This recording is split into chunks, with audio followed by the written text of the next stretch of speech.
Hey guys, all Jack No Trades here. It is day 24 of the RX7 series, and today I will show you how to take off the wheels.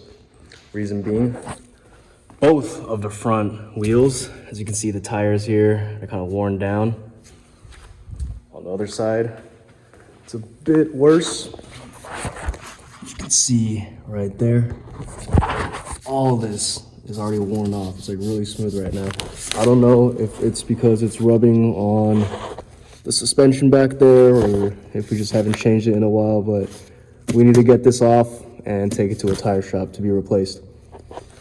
So all you need is a tire iron, or you use a 21mm ratchet and socket.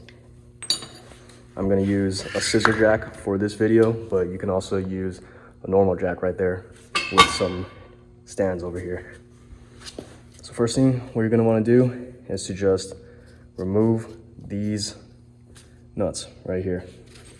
I will use this since it is slightly longer, just a bit, than this tire iron, and I feel like it gives me a bit more torque. If you're having trouble removing it, one thing I like to do is just kind of hold it down and just stomp on it. There you go. So, first lug nut is out. Now I got 3 more. All right, now that we got all 4 of these lug nuts off, I'm gonna use the scissor jack, lift up the car, and then take off the wheel. So how this works, you see this groove right here? So you just line it up to this metal strip right here.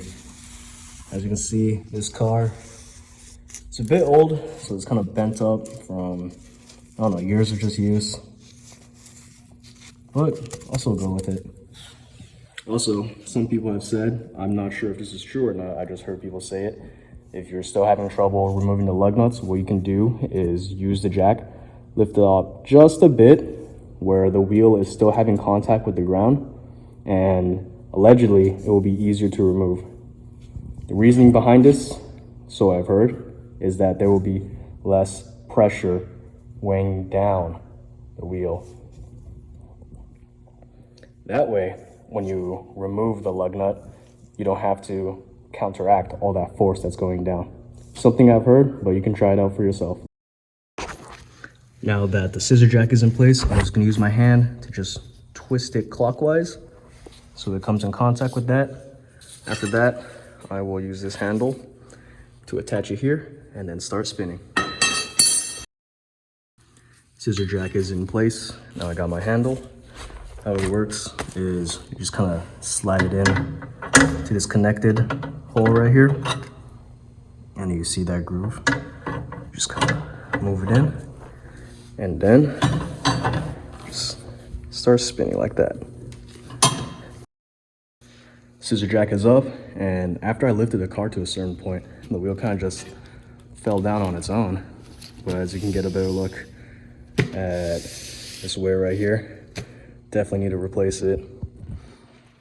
But yeah, you just repeat this for every other tire, and to put the wheel back on, you just repeat these steps but in reverse. Now I will take these wheels to a tire shop, get it replaced, and then put it back on. That is all for this video, guys. I'll see you in the next one.